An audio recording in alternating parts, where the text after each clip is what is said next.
गुरुर्देवो महेश्वरः गुरुः साक्षात् परं ब्रह्म तस्मै श्रीगुरवे नमः।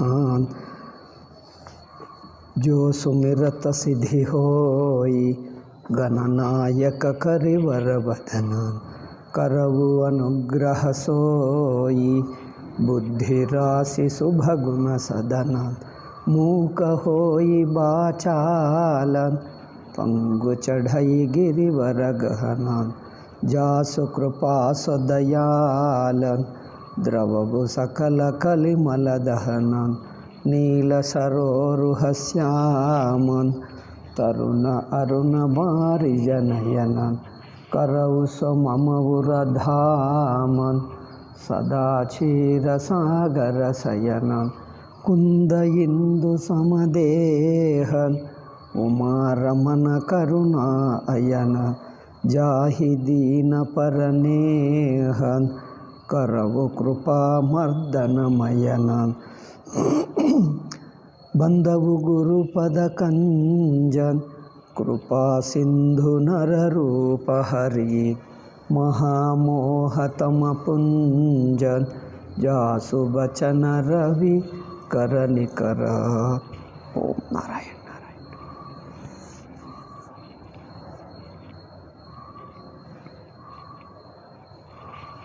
ಎಲ್ಲರೂ ರಾಮಚಂದ್ರ ಲಕ್ಷ್ಮಣ ಭರತ ಶತ್ರುಘ್ನರು ಬಂದು ಮಂಟಪದಲ್ಲಿ ವಿವಾಹ ಮಂಟಪದಲ್ಲಿ ಕುಳಿತಿದ್ದಾರೆ.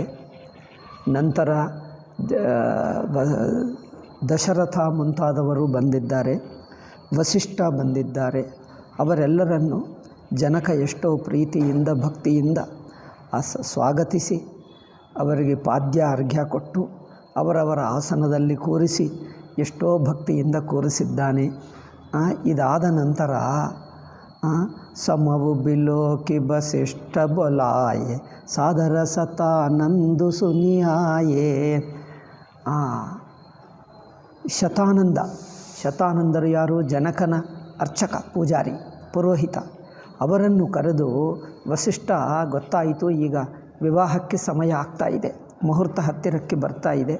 ಅದರಿಂದ ಶತಾನಂದರನ್ನು ಕರೆದು ಸಾದರ ಸತಾನಂದು ಮುನಿಯಾಯೆ ಅವರನ್ನು ಕರೆದು ಬೇಗಿ ಕುಮರಿ ಅಬ ಆನಹು ಜಾಯಿ, ತಾವು ಬೇಗಿ ಏನದು ಕನ್ಯಾ ವಧುವನ್ನು ಕರ್ಕೊಂಡು ಬನ್ನಿ ಎಂದು ಹೇಳ್ತಾನೆ. ಚಲೆ ಮುದಿತ ಮುನಿ ಆಯಸುಪಾಯಿ. ವಸಿಷ್ಠನ ಆಜ್ಞೆಯನ್ನು ಹಿಡ್ಕೊಂಡು ಶತಾನಂದರು ಹೊರಟಿದ್ದಾರೆ ಸಂತೋಷದಿಂದ.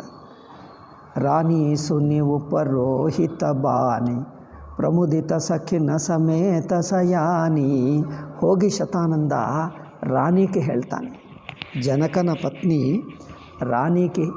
ರಾಣಿಗೆ ಅವರಿಗೆ ಹೇಳಿ, ರಾಣಿ ಸುನಿ ಉಪರೋಹಿತ ಬಾನಿ, ಈ ಪುರೋಹಿತನ ಮಾತು ಕೇಳಿ ರಾಣಿಗೆ ಸಂತೋಷವಾಯಿತು. ಏಕೆ? ಶುಭ ಗಡಿಯ ಅಂದರೆ ಶುಭ ಸಮಯ ಬಂದಿದೆ, ಶುಭ ಮುಹೂರ್ತ. ಪ್ರಮುದಿತ ಸಖಿನ ಸಮೇತ ಸಯಾನಿ, ತನ್ನ ಸಖಿಗಳ ಸಮೇತ ಅತ್ಯಂತ ಆನಂದವಾಯಿತು ಅವಳಿಗೆ, ಜನಕನ ಪತ್ನಿ ಸೀತಾ ತಾಯಿಗೆ. ವಿಪ್ರಬಧು ಕುಲವೃದ್ಧ ಬಲಾಯಿ, ಕುಲವೃದ್ಧರು, ತನ್ನ ವಿಪ್ರ ಬ್ರಾಹ್ಮಣರ ಏನು ಹೇಳ್ತಾರೆ ಅವರಿಗೆ, ವಧು ಅಂದರೆ ಏನು ಹೇಳಬೇಕು, ಸುಹಾಸಿನಿ ಹೇಳ್ತಾರ. ತನ್ನ ಬ್ರಾಹ್ಮಣರ ಸುಹಾಸಿನಿ, ಅದು ಕುಲವೃದ್ಧರು, ತನ್ನ ವಂಶದಲ್ಲಿ ವೃದ್ಧರಾಗಿರುವರು ಅವರನ್ನು ಅಲ್ಲೇ ಇದ್ದಾರೆ. ಅವರನ್ನು ಕರೆದು ಕರಿಕುಲ ರೀತಿ ಸುಮಂಗಲಗಾಯಿ, ಅವರಿಗೆ ತಮ್ಮ ಪದ್ಧತಿಗನುಗುಣವಾಗಿ ಮಾಂಗಲ್ಯವಾಗಿ ಏನೇನೋ ಅವರಿಗೇನು ಅಲಂಕಾರ ಪೂಜಾದಿಗಳು ಏನು ಮಾಡುವುದೋ ಅವರಿಗೆಲ್ಲ ಮಾಡಿದ್ದಾರೆ. ಸುಮಂಗಲಗಾಯಿ ನಾರಿ ಭೇಷಜೆ ಸುರಬರ, ಏಕೆಂದರೆ ಇವರಿಗೆ ಇಲ್ಲಿ ಪೂಜೆ ಮಾಡಿ ಇಲ್ಲಿಂದ ಸೀತೆಯನ್ನು ಕರ್ಕೊಂಡು ಹೋಗಬೇಕು. ಅದರಿಂದ ಯಾರು ವೃದ್ಧರಿದ್ದಾರೋ ಅವರೆಲ್ಲರಿಗೆ ತನ್ನ ವಂಶ ಅಂದರೇನು, ತನ್ನ ಕುಲ ವೃದ್ಧರು ಅವರಿಗೆ, ಅಲ್ಲಿರುವ ಬ್ರಾಹ್ಮಣರಿಗೆ ಅವರೆಲ್ಲರಿಗೆ ಪೂಜೆ ಮಾಡಿ ಕರ್ಕೊಂಡು ಹೋಗ್ತಾ ಇದ್ದಾರೆ. ಕರಿಕುಲ ರೀತಿ ಸುಮಂಗಲಗಾಯಿ, ಆ ಪೂಜೆ ಮಾಡುವಾಗ ಅವರಲ್ಲಿ ಯಾರಿದ್ದಾರೆ? ನಾರಿ ಭೇಷಜೆ ಸುರಬರ ಭಾಮ ಸಕಲ ಸುಭಾಯ ಸುಂದರೇ ಶ್ಯಾಮ, ಸ್ತ್ರೀ ವೇಷ ಹಾಕ್ಕೊಂಡು ಬಂದಿರುವ ಲಕ್ಷ್ಮೀದೇವಿ, ಸರಸ್ವತಿ, ಪಾರ್ವತಿ ಅವರೆಲ್ಲ ಇದ್ದಾರಲ್ಲ, ಅಲ್ಲೇ ಇದ್ದಾರೆ. ಅವರಲ್ಲಿ ಯಾರಿಗೆ ಪೂಜೆ ಮಾಡ್ತಾ ಇದ್ದಾರೋ ಅವರಲ್ಲಿ ಲಕ್ಷ್ಮೀ, ಸರಸ್ವತಿ, ಪಾರ್ವತಿ, ಇಂದ್ರಾಣಿ ಅಂದರೆ ಇಂದ್ರನ ಪತ್ನಿ ಶಚೀದೇವಿ ಅವರೆಲ್ಲರೂ ಅಲ್ಲಿದ್ದಾರೆ. ಬೃಹಸ್ಪತಿ ಇಂದ್ರನಿಗೆ ಗುರುಗಳು ಬೃಹಸ್ಪತಿ. ಆ ಬೃಹಸ್ಪತಿ ಪತ್ನಿ ಅವರೆಲ್ಲರೂ ಅಲ್ಲಿದ್ದಾರೆ. ನಾರಿ ಭೇಷಜೆ ಸುರಬರ ಭಾಮ ಅವರೆಲ್ಲರಿದ್ದಾರೆ. ಸಕಲ ಸುಭಾಯ ಅವರು ಸ್ತ್ರೀ ವೇಷದಲ್ಲಿರುವ ಎಲ್ಲರನ್ನೂ ಅತ್ಯಂತ ಭಕ್ತಿಯಿಂದ ಆದರದಿಂದ ಸುಭಾಯ ಸುಂದರಿ ಶ್ಯಾಮ ಅವರೆಲ್ಲರೂ ಸುಂದರವಾಗಿದ್ದಾರೆ, ಚಿಕ್ಕ ವಯಸ್ಸಿನಲ್ಲಿ ಇದ್ದಾರೆ. ಅವರನ್ನು ಪೂಜಿಸಿದ್ದಾರಂತೆ. ತಿನಹಿ ದೇಕಿ ಸುಖ ಪಾವಹಿ ನಾರಿ ಬಿನು ಪಹಿಚಾನಿ ಪ್ರಾಣಹುತೆ ಇವರನ್ನು ನೋಡಿದ್ದರೆ ಈ ಶುಭ ವಿವಾಹಕ್ಕೆ ತಾವೆಲ್ಲರೂ ಬಂದಿರುವುದು ನಮಗೆ ಆನಂದ ಎಂದು ಇವರು ಯಾರೋ ಗೊತ್ತಿಲ್ಲದೆ ಅವರನ್ನು ಪೂಜೆ ಮಾಡಿದ್ದರಂತೆ. ಏನು ದೇವರಂದಂತೆ ಪೂಜೆ ಮಾಡಿದ್ದರಂತೆ. ಅವರು ದೇವರೆಂದು ಗೊತ್ತಿಲ್ಲ, ಆದರೆ ದೇವರನ್ಕೊಂಡೇ ಪೂಜೆ ಮಾಡಿದ್ದರಂತೆ. ಆ ದೇವರಷ್ಟು ಭಕ್ತಿಯಿಂದ ಎಂದರ್ಥ. ದೇವರೇ ಎಂದಂತೆ ಭಕ್ತಿಯಿಂದ ಅವರನ್ನು ಪೂಜೆ ಮಾಡಿದ್ದಾರೆ. ತಿನಹಿ ದೇಕಿ ಸುಖ ಪಾವಹಿ ನಾರಿ ಬಿನು ಪಹಿಚಾನಿ ಪ್ರಾಣಹುತೆ ಪ್ಯಾರಿ ಅವರನ್ನು ನೋಡಿದ್ದರೆ ಸಾಕು, ಇವರು ಯಾರೋ ತಮಗೆ ಅತ್ಯಂತ ಪರಿಚಿತರು, ತಮಗೆ ಬೇಕಾಗಿರುವ ಜನರು, ಅತ್ಯಂತ ಪ್ರೀತಿ ಮಾಡತಕ್ಕವರಂದಂತೆ ಅನಿಸುತ್ತಾ ಇದೆ. ಅವರನ್ನು ನೋಡಿದ್ದರೆ ಇವರಿಗೆ ಯಾವಾಗಲೂ ಮೊದಲಿನಿಂದಲೇ ಗೊತ್ತು, ಅಂದಂತೆ ಪ್ರೀತಿ ಉಂಟಾಗ್ತಾ ಇದೆ. ಅಷ್ಟೇ ಹೊರತು ಅವರು ಯಾರೋ ಗೊತ್ತಿಲ್ಲ. ಯಾರೇ ಆಗಲಿ ಆದರದಿಂದ ನಮಸ್ಕಾರ, ಪೂಜಾ ಎಲ್ಲ ಮಾಡ್ತಾ ಇದ್ದಾರೆ. ಬಾರ ಸನಮಾನಹಿ ರಾಣಿ ಅವರಿಗೆ ಮತ್ತೆ ಒಂದು ಸಲ ಅಲ್ಲ, ಪ್ರೀತಿ ಹೆಚ್ಚಿದ್ದರೆ ಮತ್ತೆ ನಮಸ್ಕಾರ ಮಾಡ್ತಾರೆ, ಮತ್ತೆ ಪೂಜೆ ಮಾಡ್ತಾರೆ. ಅದರಿಂದ ಬಾರ ಸನಮಾನಹಿ ರಾಣಿ ಉಮಾರಮಾ ಶಾರದ ಸಮಜಾನಿ ಅವರೆಲ್ಲರನ್ನು ಒಬ್ಬರು ಪಾರ್ವತಿಯಂತೆ, ಒಬ್ಬರು ಸರಸ್ವತಿಯಂತೆ, ಒಬ್ಬರು ಲಕ್ಷ್ಮೀದೇವಿ ಅಂದಂತೆ ಭಾವಿಸಿ ಅವರನ್ನು ಪೂಜೆ ಮಾಡ್ತಾ ಇದ್ದಾಳೆ. ಸೀಯ ಸಮಾರಿ ಸಮಾಜು ಬನಾಯಿ ಈಗ ಆದ ನಂತರ ಈಗ ಸೀತಾ ಅಲಂಕಾರ ತಯಾರು ಮಾಡಿದ್ದಾರೆ. ಸೀತನನ್ನು ತಯಾರು ಮಾಡಿ ಸಮಾಜು ಬನಾಯಿ ಅವರ ಜೊತೆಗೆ ಕೆಲವರು ಜೊತೆಗೆ ಹೋಗಬೇಕಲ್ಲವೇ. ಸಮಾಜ ಅಂದರೆ ಸಖಿಯರು ಅವರ ಜೊತೆಗೆ ಇರಬೇಕು. ಬನಾಯಿ ಮುದಿತ ಮಂಟಪ ಹಿ ಚಲೀಲಬಾಯಿ ಸಂತೋಷದಿಂದ ವಿವಾಹ ಮಂಟಪಕ್ಕೆ ಕರ್ಕೊಂಡು ಹೋಗ್ತಾ ಇದ್ದಾರೆ. ಮಿಕ್ಕ ಸಖಿಯರು ಅವರು ಅಷ್ಟೇ ಅಲಂಕಾರ, ಅವರು ಒಬ್ಬೊಬ್ಬರು ದೇವತಾ ರೂಪವಾಗೇ ಇದ್ದಾರೆ ಅಲ್ಲವೇ. ಅವರನ್ನು ಕರ್ಕೊಂಡು ಹೋಗುವುದರಲ್ಲಿ ಸಖಿಯವರಿದ್ದಾರಲ್ಲ, ಆ ಸಖಿಗಳಲ್ಲಿ ಈ ಲಕ್ಷ್ಮೀ, ಪಾರ್ವತಿ, ಸರಸ್ವತಿ ಅವರು ಸೇರಿಕೊಂಡರು. ಅವರು ಸೀತೆಯನ್ನು ಹಿಡ್ಕೊಂಡು ಜೊತೆಗೆ ಹೋಗ್ತಾ ಇದ್ದಾರೆ. ಚಲಿಲ್ಯಾಯಿ ಸೀತ ಹಿ ಸಖಿ ಸಾದರ ಸಚಿಸು ಮಂಗಲ ಭಾಮಿನಿ ಇವರೆಲ್ಲರೂ ಅಲ್ಲಿಂದ ನಿಧಾನವಾಗಿ ಕರ್ಕೊಂಡು ಬರ್ತಾ ಇದ್ದಾರೆ. ಸೀತೆಯನ್ನು ಸಖಿಗಳಲ್ಲ, ನವಸಪ್ತ ಸಾಜೆ ಸುಂದರಿ ಸಭ ನವಸಪ್ತ. ಈ ನವಸಪ್ತ ಏನೂ ಅರ್ಥವಾಗಲಿಲ್ಲ. ನವಸಪ್ತ ಅಂದರೆ 16 ಅಲ್ಲವೇ, 16 ವಯಸ್ಸ ಏನು ಇದೇನು 322 ನವಸಪ್ತ ಇದಲ್ಲ, ಇದು 22 ಇಲ್ಲಿದೆ ಚಲಿ. ಅಂದರೆ 16 ಬಗೆ ಅಲಂಕಾರಗಳು ಮಾಡಿದ್ದರಂತೆ. ನೋಡಿದು ನವಸಪ್ತ ಸಾಜೆ, ಷೋಡಶ ಶೃಂಗಾರ ಎಂದು ಹೇಳ್ತಾರೆ ಸಂಸ್ಕೃತದಲ್ಲಿ. 16 ಅಲಂಕಾರಗಳು, ಅದು ನನಗೂ ಗೊತ್ತಿಲ್ಲ, ಇವ್ರನ್ನ ಕೇಳಬೇಕು, ಪುಸ್ತಕ ನೋಡಬೇಕು. ನಮ್ಮ ಜ್ಞಾನವೆಲ್ಲ ಪುಸ್ತಕವೇ. 16 ಅಲಂಕಾರಗಳು ಏನೇನಿರುತ್ತವೋ ಗೊತ್ತಿಲ್ಲ. ಒಂದನಿಸುತ್ತದೆ ವಸ್ತ್ರ, ತಿಲಕ, ಇನ್ನೇನು ಏನು ಕೈಗೆ, ಕೊರಳಿಗೆ, ಕಿವಿಗೆ ಎಲ್ಲ, ಇದೆಲ್ಲ ಒಂದೊಂದು ಸೇರಿಸ್ಕೊಂಡು 16 ಅಲಂಕಾರಗಳಂತೆ. ಇನ್ನೇನು ತಲೆಗೆ ಏನು ಗೊತ್ತಿಲ್ಲ ಇನ್ನೇನು. ಆದ್ದರಿಂದ 16 ಅಲಂಕಾರಗಳಂತೆ. ಅಪ್ಪ, ನವಸಪ್ತ ಸಾಜೆ ಸುಂದರಿ ಸಭ ಮತ್ತ ಕುಂಜರ ಗಾಮಿನಿ. ಅವರೆಲ್ಲರೂ ಹೇಗಿದ್ದಾರೆಂದರೆ, ಅವರು ನಡೆದರೆ ಹೇಗಿದ್ದಾರೆಂದರೆ, ಅವರು ಹೇಳ್ತಾನೆ ಮತ್ತ ಕುಂಜರ ಗಾಮಿನಿ. ಅಬ್ಬಾ, ಕುಂಜರ ಅಂದರೆ ಗೊತ್ತಾ, ಆನೆ ಸಾಮಾನ್ಯ ಮಗು ಆನೆ ಅಲ್ಲ.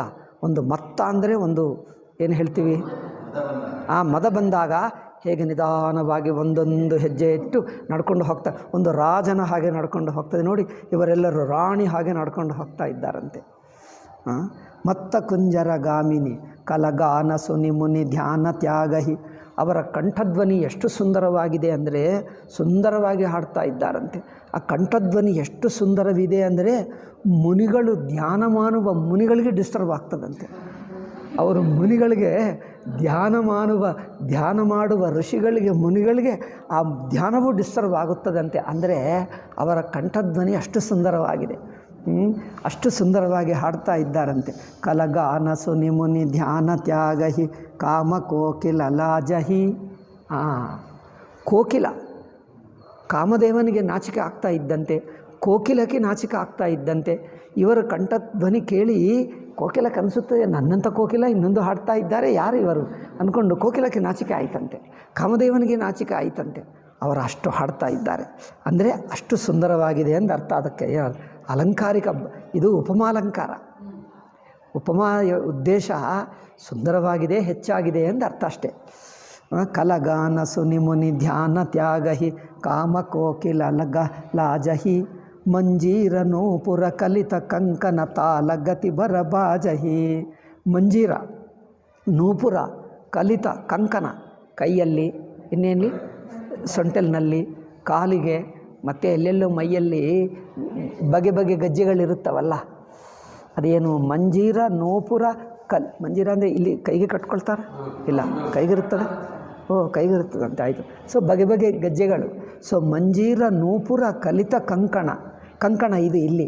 ತಾಲ ಗತಿ ಬರ ಇವೆಲ್ಲ ಹೇಗಿವೆ ಅಂದರೆ ಅವರು ಹೇಗೆ ನಡೆಯುತ್ತಾ ಇದ್ದಾರೆ ಅಂದರೆ, ಒಬ್ಬರು ಏನೋ ತಾಲ ಭಜಿಸುವಾಗ ಒಂದು ತಾಲ ಪದ್ಧತಿಯಾಗಿರುತ್ತದೆ. ಸುಮ್ಮನೆ ಡಗಡಗಡ ಮಕ್ಕಳು ಮಾಡ್ತಾರೆ, ಹಾಗಲ್ಲ.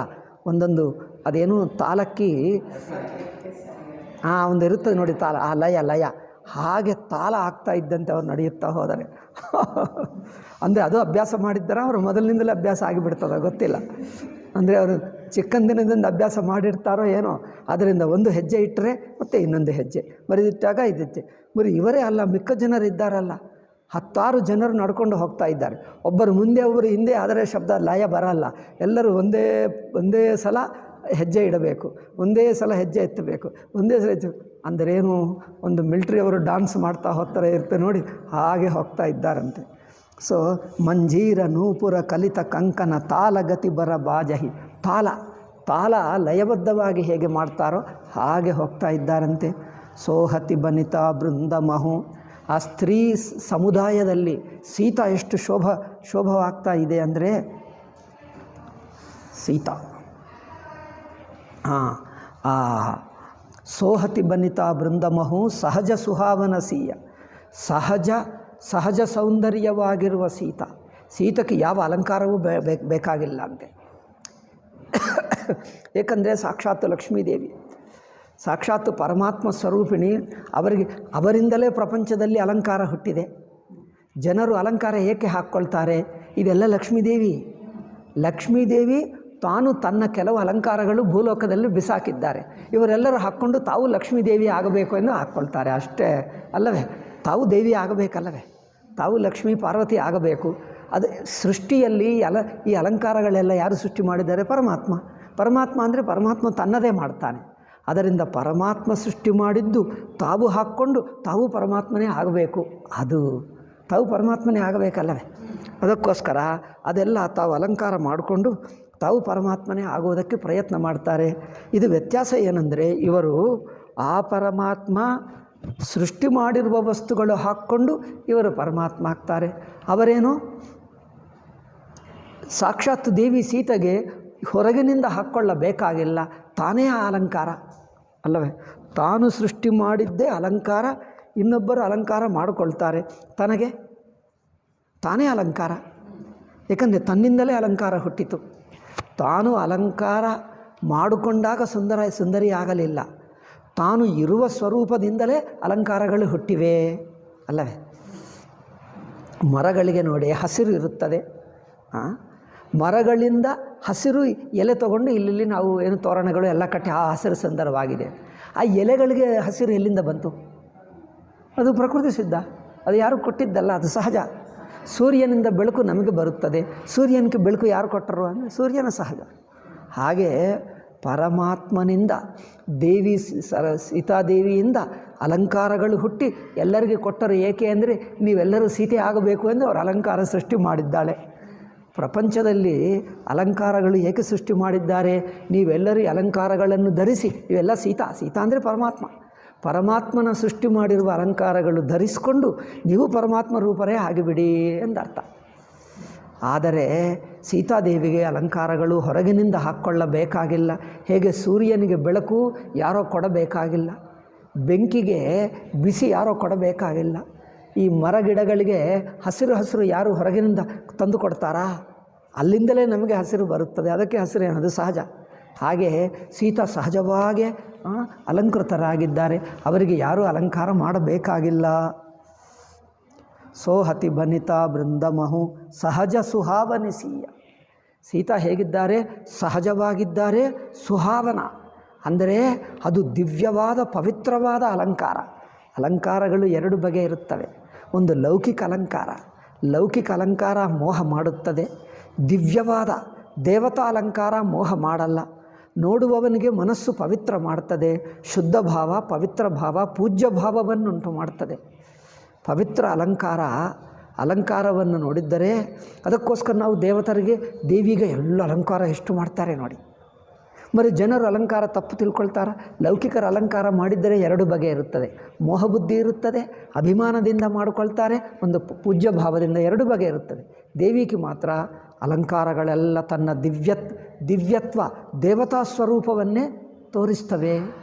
ದೇವತಾ ಸ್ವರೂಪವೇ ಅಲಂಕಾರ ಎಂಬುದು ಮೋಹಕ್ಕೋಸ್ಕರ ಅಲ್ಲ, ಅದು ತನ್ನ ದೇವತಾ ಸ್ವರೂಪ, ದಿವ್ಯತ್ವ, ಸಾತ್ವಿಕತ, ಶ್ರದ್ಧಾ ಭಕ್ತಿ, ಪವಿತ್ರತವನ್ನು ಉಂಟು ಮಾಡುವುದೇ ಅಲಂಕಾರ. ಆದ್ದರಿಂದ ಸೋಹತಿ ಬನಿತಾ ಬೃಂದಮಹು ಸಹಜ ಸುಹಾವನಿಸೀಯ ಛಬಿಲಲನಾಗನ ಮಧ್ಯಜನೋ ಸುಷಮಾತಿಯ ಕಮನೀಯ.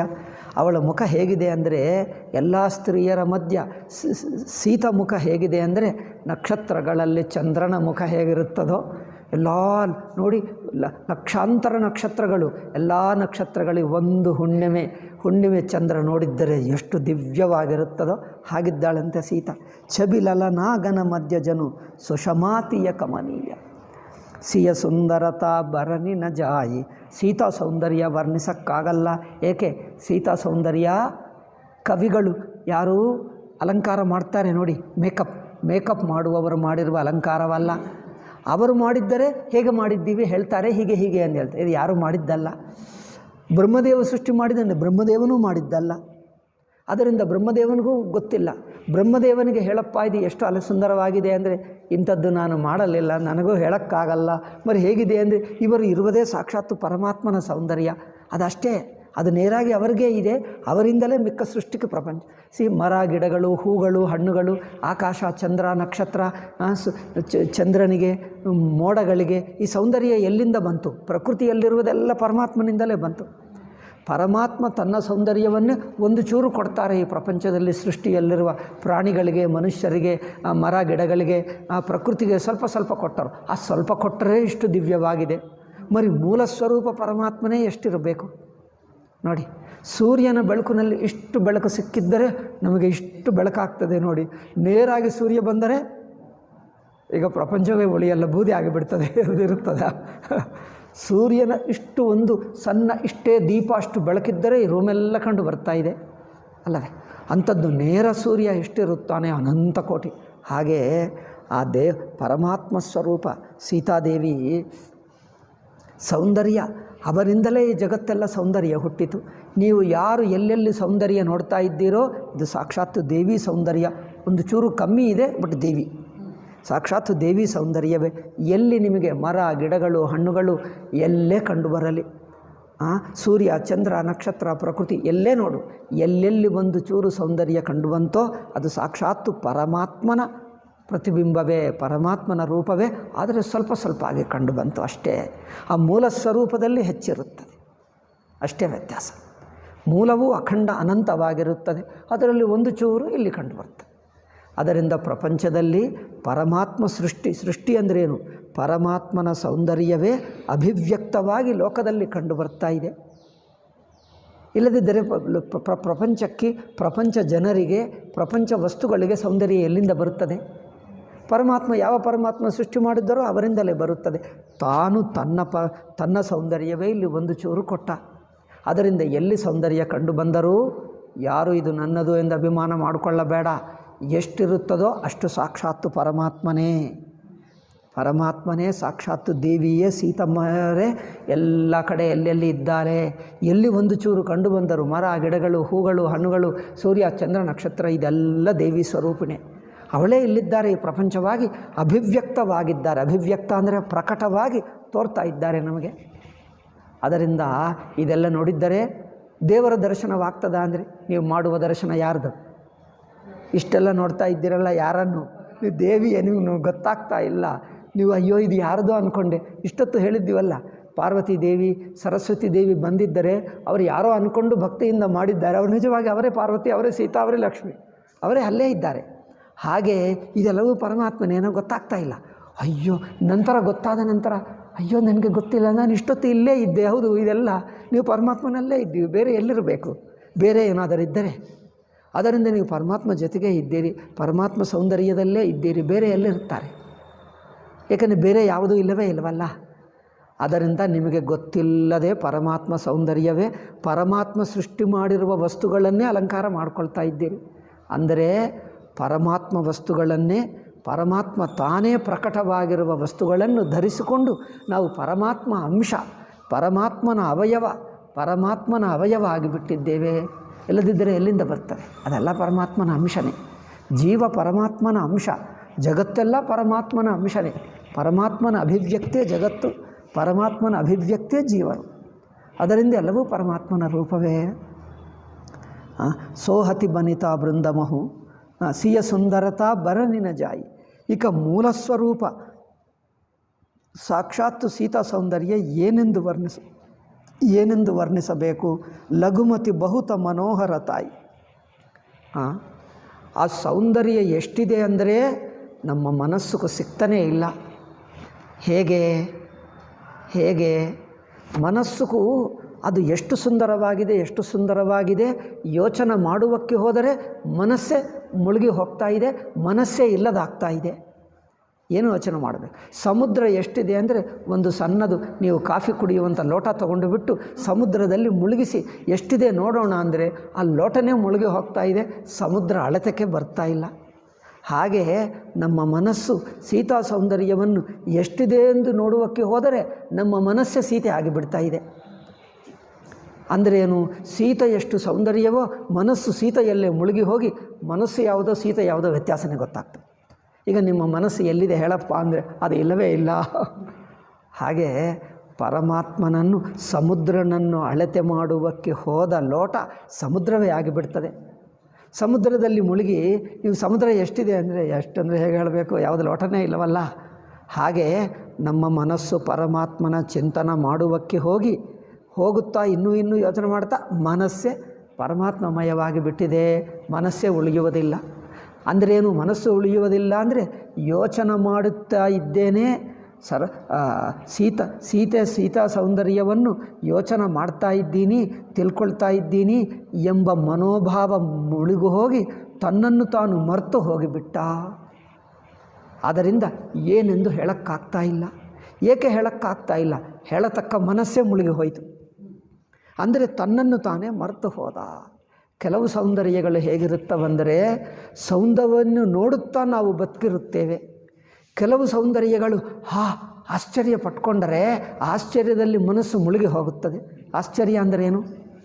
ಮನಸ್ಸು ಸೌಂದರ್ಯವನ್ನು ನೋಡುತ್ತಾ ಇನ್ನು ಬದುಕಲ್ಲ, ಅಲ್ಲಿ ಮುಳುಗೆ ಹೋಗುತ್ತದೆ, ತಾನು ಉಳಿಯುವುದೇ ಇಲ್ಲ. ಹಾಗೆ ಈ ಜೀವಭಾವ ಅಲ್ಲಿ ಮುಳುಗೆ ಹೋಯಿತು ಸೀತಮ್ಮಯ್ಯನ್ನು ಯೋಚನೆ ಮಾಡುತ್ತಾ ಸೀತಮ್ಮಯ್ಯಲ್ಲಿ ಕರಗಿ ಹೋದ, ಬಿಡಿಯಾಗಿ ಇಲ್ಲವೇ ಇಲ್ಲ. ಅದರಿಂದ ಎಷ್ಟು ಸೌಂದರ್ಯ ಅಂದರೆ ಮನಸ್ಸಿಗೂ ಸಿಗ್ತಾ ಇಲ್ಲ. ಏನು ಮಾಡಬೇಕು? ಮತ್ತೊಂದು ಸಲ ಎದ್ದು ಮತ್ತೆ ಪ್ರಯತ್ನ ಮಾಡ್ತೀನಿ ಅಂದರೆ ಮತ್ತೆ ಮುಳುಗಿ ಹೋಗ್ತಾನೆ. ಲೋಟ ಸಮುದ್ರ ಎಷ್ಟಿದೆ ಎಂದು ಅಳತೆ ಮಾಡುವಕ್ಕೆ ಹೋದರೆ ಮುಳುಗಿ ಹೋಯಿತು ಅದು. ಈ ಸಲ ಆಗಲಿಲ್ಲ, ಮತ್ತೊಂದು ಸಲ ಎಂದು ನೀರೆಲ್ಲ ಹೀಗೆ ಬಿಸಾಕಿ ಲೋಟ ಹೀಗೆ ಉಲ್ಟಾ ಮಾಡಿ ಮತ್ತೊಂದು ಸಲ ಅಳತೆ ಮಾಡ್ತೀನಿ ಎಂದು ಮತ್ತೆ ಮುಳುಗಿ ಹೋಗ್ತಾ ಇದೆ.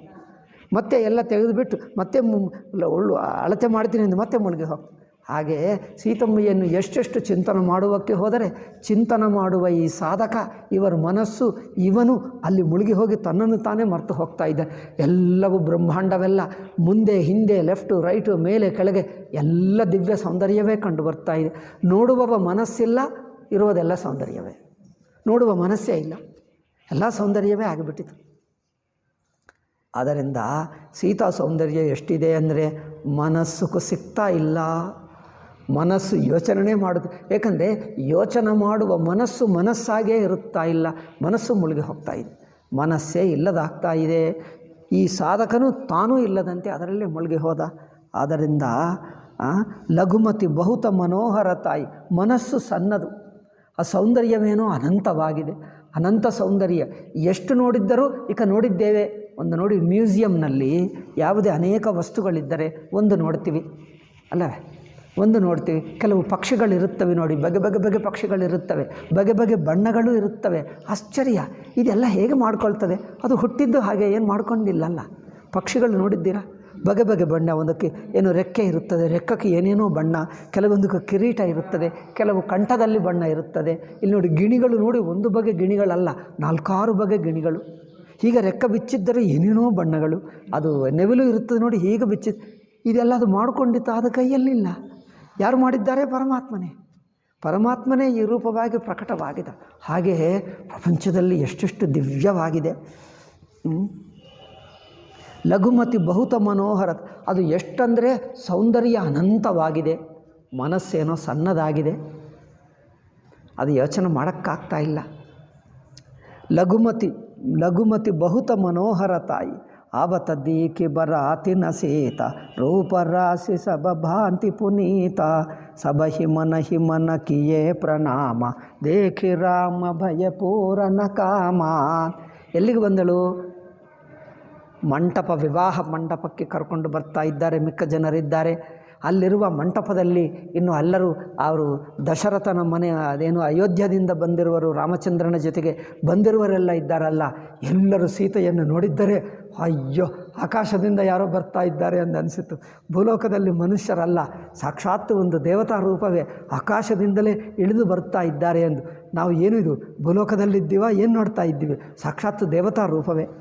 ಆವತ ದೀಕಿ ಬರಾತನ ಸೀತ, ಆ ವರಯಾತ್ರ ಅಲ್ಲಿ ಅಯೋಧ್ಯದಿಂದ ಬಂದಿರುವರೆಲ್ಲ ನೋಡಿ ಸೀತೆಯನ್ನು.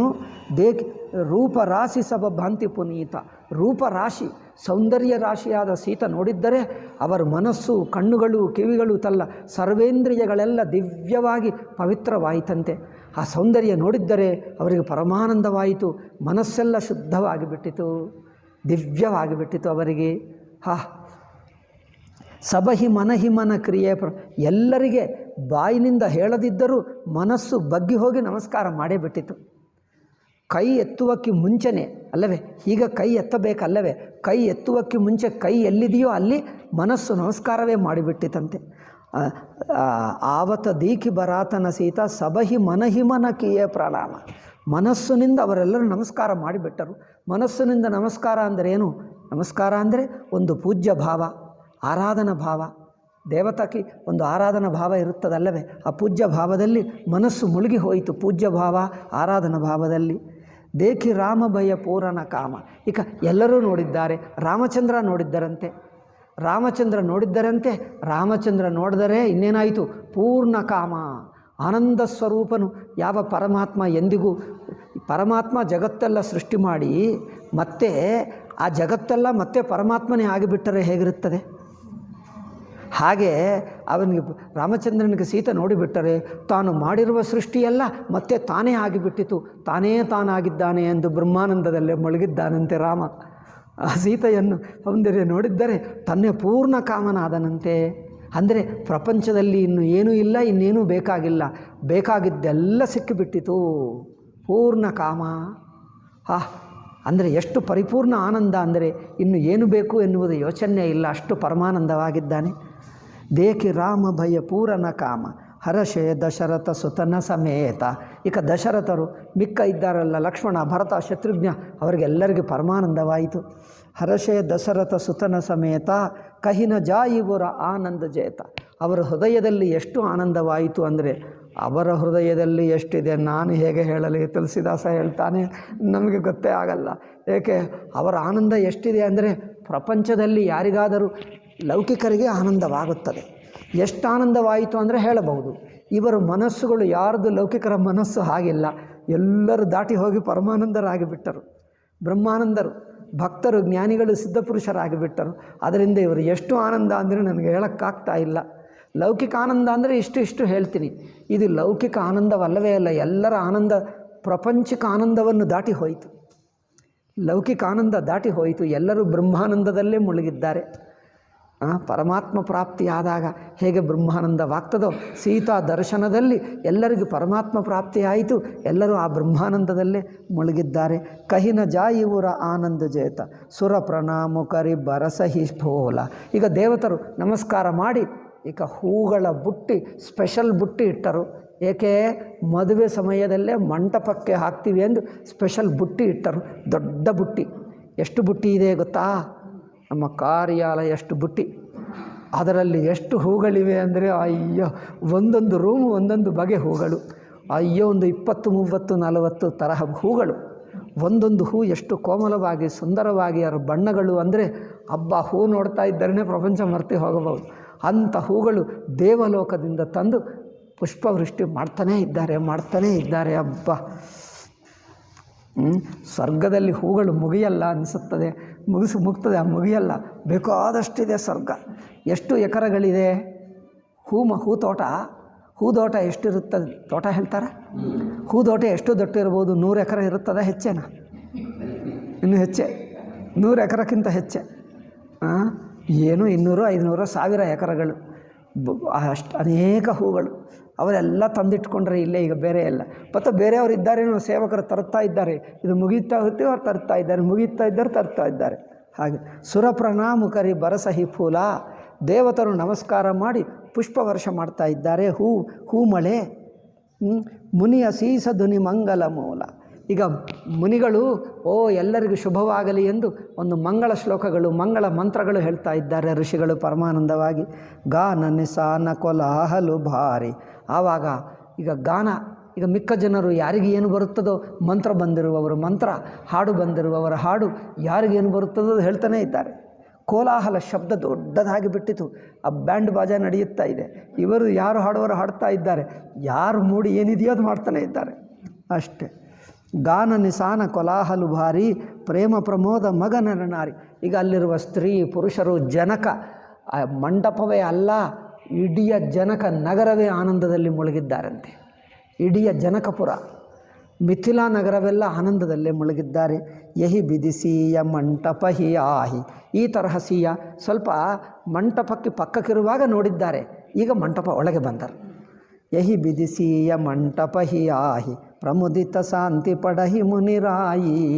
ಎಲ್ಲರೂ ಈಗ ಶಾಂತಿ ಮಂತ್ರಗಳಿರುತ್ತವಲ್ಲ, ಶಾಂತಿ ಶಾಂತಿ ದ್ಯೌ ಶಾಂತಿರಂತರಿಕ್ಷಗಂ ಶಾಂತಿ, ಅದು ಮಂತ್ರಗಳಿವೆ ನೋಡಿ. ಆ ಮಂತ್ರಗಳೆಲ್ಲ ಶಾಂತಿ ಮಂತ್ರಗಳು ಹೇಳಿದ್ದಾರೆ. ತೆಹಿ ಅವಸರ ಕರ ಬಿದಿ ವ್ಯವಹಾರು ದುಹು ಕುಲಗುರು ಸಬಕೀನ ಅಚಾರು. ಇಲ್ಲಿಗ ವಿಧಿ ಏನು? ಇಬ್ಬರು ತಮ್ಮ ತಮ್ಮ ಕುಲಗುರುಗಳು. ಇಲ್ಲಿ ಶತಾನಂದ ಜನಕನ ಕುಲಗುರು, ವಸಿಷ್ಠ ದಶರಥನ ಕುಲಗುರು. ತಮ್ಮ ತಮ್ಮ ಆಚಾರ ಶಾಸ್ತ್ರೋಕ್ತ. ಏಕೆಂದರೆ ತಮ್ಮ ತಮ್ಮ ಕುಟುಂಬ, ಕೆಲವು ಆಚಾರಗಳು ಎಲ್ಲರಿಗೂ ಒಂದೇ ಇರುತ್ತವೆ. ಕೆಲವರು ತಮ್ಮ ತಮ್ಮ ಕುಟುಂಬಕ್ಕೆ ಅನೇಕ ಆಚಾರಗಳು. ಒಂದು ಯಾವ 2 ಕುಟುಂಬಗಳು ಒಂದು ಬಗೆ ಇಲ್ಲ. ಭಾರತ ದೇಶ ಎಂಥದ್ದಂದರೆ ಅನೇಕ ತಮ್ಮ ತಮ್ಮ ಆಚಾರಗಳು ತುಂಬ ಇರುತ್ತವೆ. ಇವರು ಕೇಳಿದರೆ ಆಶ್ಚರ್ಯ ಪಟ್ಕೊಳ್ತಾರೆ, ಹೀಗೆ ಮಾಡ್ತಾರಾ? ಹೌದು, ಇನ್ನೂ ಹೇಳೋದು, ಇನ್ನೂ ಹೇಳ್ತಾರೆ, ಅಯ್ಯೋ ನಾನು ಎಲ್ಲಿ ಕೇಳಲೆ, ನಾನು 10 ಮದುವೆಗಳು ನೋಡಿದೆ, ಇವರು ಏನೋ ಹೊಸ ಆಚಾರ ಇದೆ. ಭಾರತ ದೇಶಗಳಲ್ಲಿ 100 ಆಚಾರಗಳು, ಒಬ್ಬರದು ಒಂದೊಂದು ಬಗೆ, ಒಬ್ಬೊಬ್ಬರದು ಒಂದೊಂದು ಬಗೆ. ಅದರಿಂದ ತಮ್ಮ ತಮ್ಮ ಆಚಾರಕ್ಕೆ ಅನುಗುಣವಾಗಿ ಎಲ್ಲ ಆಚಾರಗಳು ಒಂದೇ ಪರಮಾತ್ಮನಿದೆ ನಡೆಯಲಿ. ಅವರವರ ಆಚಾರಕ್ಕೆ ಅನುಗುಣವಾಗಿ ಅವರು ಮದುವೆ ಮಾಡಿದ ಅವರೇನು ತಮ್ಮ ತಮ್ಮ ಆಚಾರ ವಿಧಿಗಳು ಪಾಲಿಸ್ತಾ ಇದ್ದಾರೆ. ಆಚಾರು ಕರಿ ಗುರ ಗೌರಿ ಗಣಪತಿ ಏನು ಮಾಡಿದ್ದಾರೆ? ಗೌರಿ ಗಣಪತಿ ಪೂಜೆ ಮಾಡಿದ್ದಾರಂತೆ. ಗೌರಿ ಗಣಪತಿ ಪೂಜೆ ಏನು? ಪರಮಾತ್ಮನ ಪೂಜೆಗೆ ಗೌರಿ ಗಣಪತಿ ಇವರು ಮಾಡ್ತಾ ಇದ್ದಾರೆ. ಗೌರಿ ಗಣಪತಿ ಪೂಜೆ ನೀವೆಲ್ಲರೂ ಮಾಡ್ತಿರಲ್ಲ, ಗೌರಿ ಗಣಪತಿ ಹಬ್ಬ. ಸೊ ಆಚಾರು ಕರಿ ಗುರ ಗೌರಿ ಗಣಪತಿ ಮುದಿತ ಬಿಪ್ರ ಪೂಜಾ ವಹಿ. ಯಾಕಂದರೆ ಗೌರಿ ಗಣಪತಿ ಯಾರೋ ಅಲ್ಲ, ಅದು ಪರಮಾತ್ಮನೇ, ಇನ್ನು ಯಾರು? ಸುರ ಪ್ರಗಟಿ ಪೂಜಾ ಲೇಹಿ ದೇಹಿ.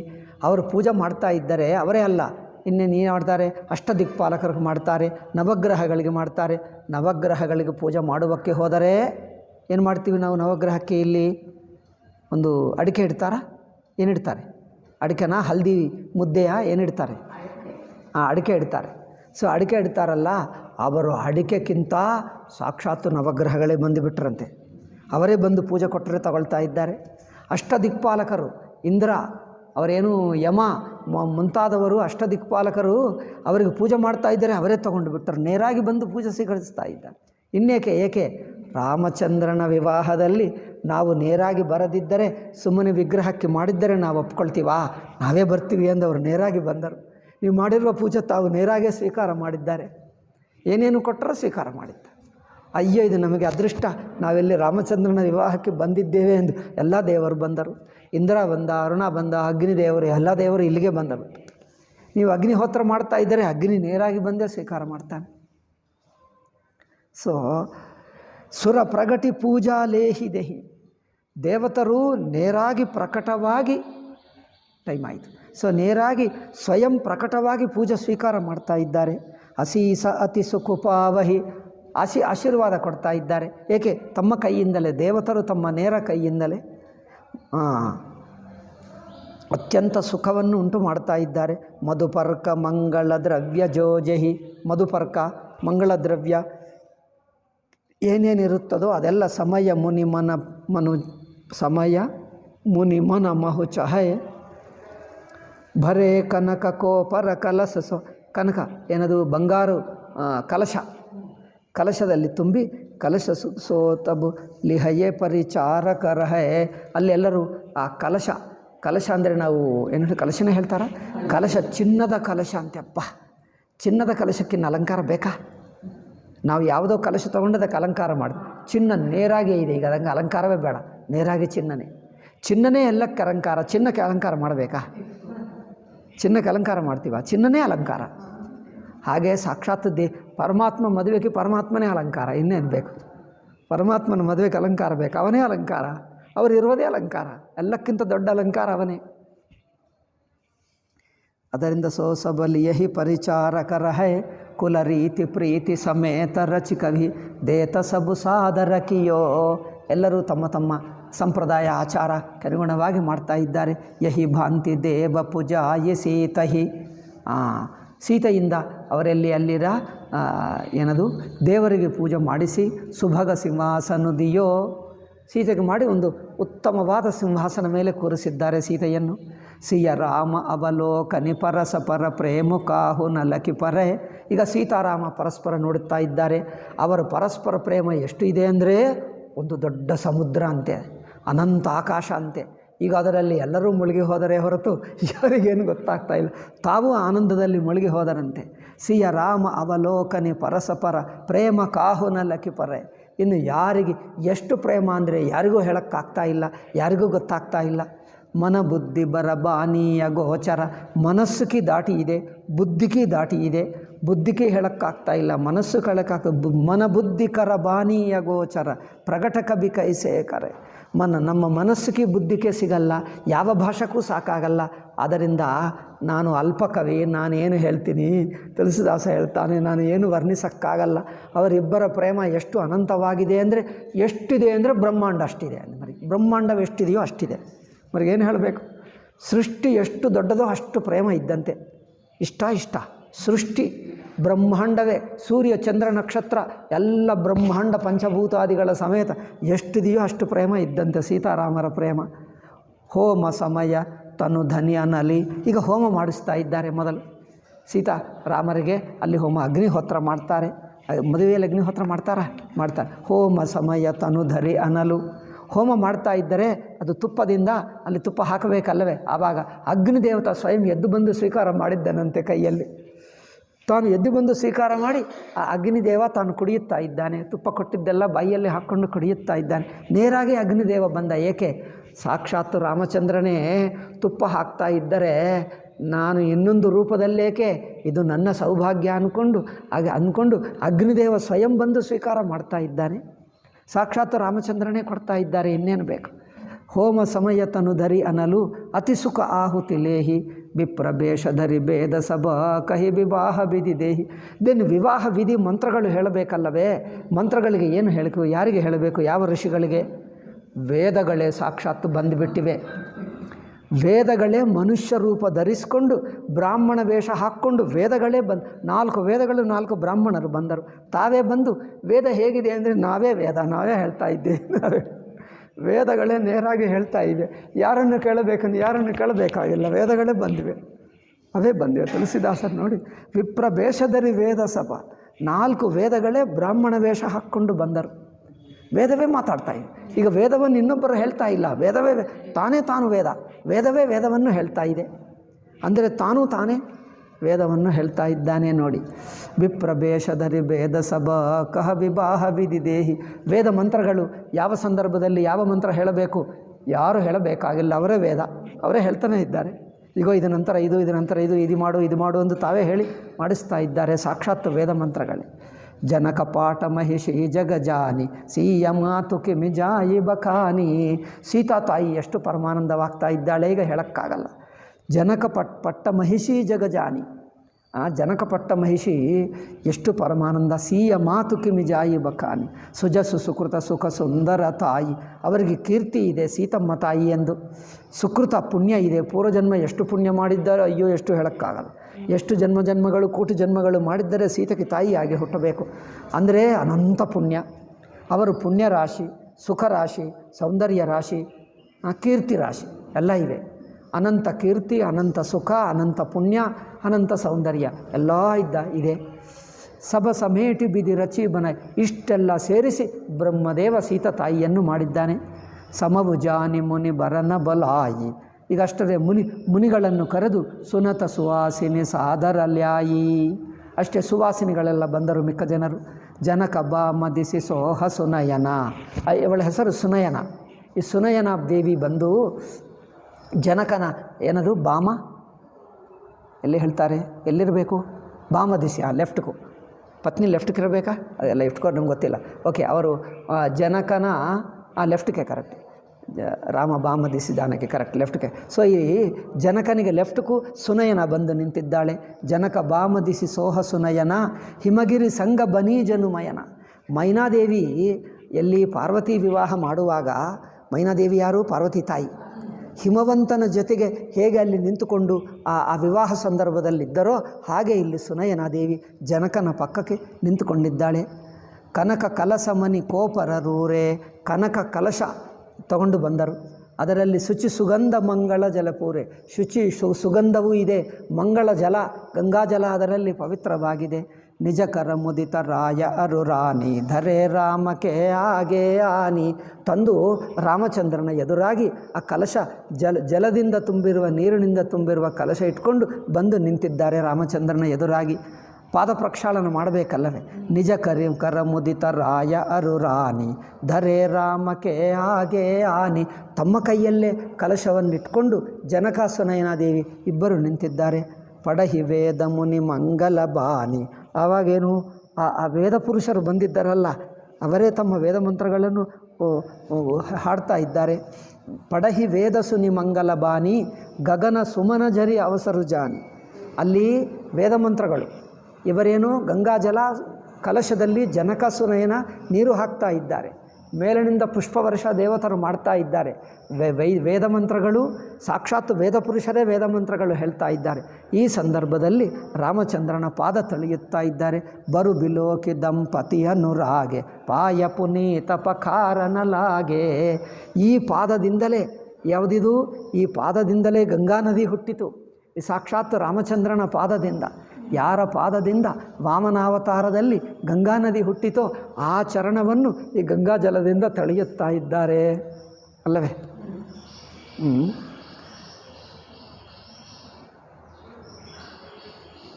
ಬರು ಬಿಲೋಕಿ ದಂಪತಿ ಅನುರಾಗೆ ಪಾಯ ಪುನೀತ ಪಖಾರನಲಾಗೆ.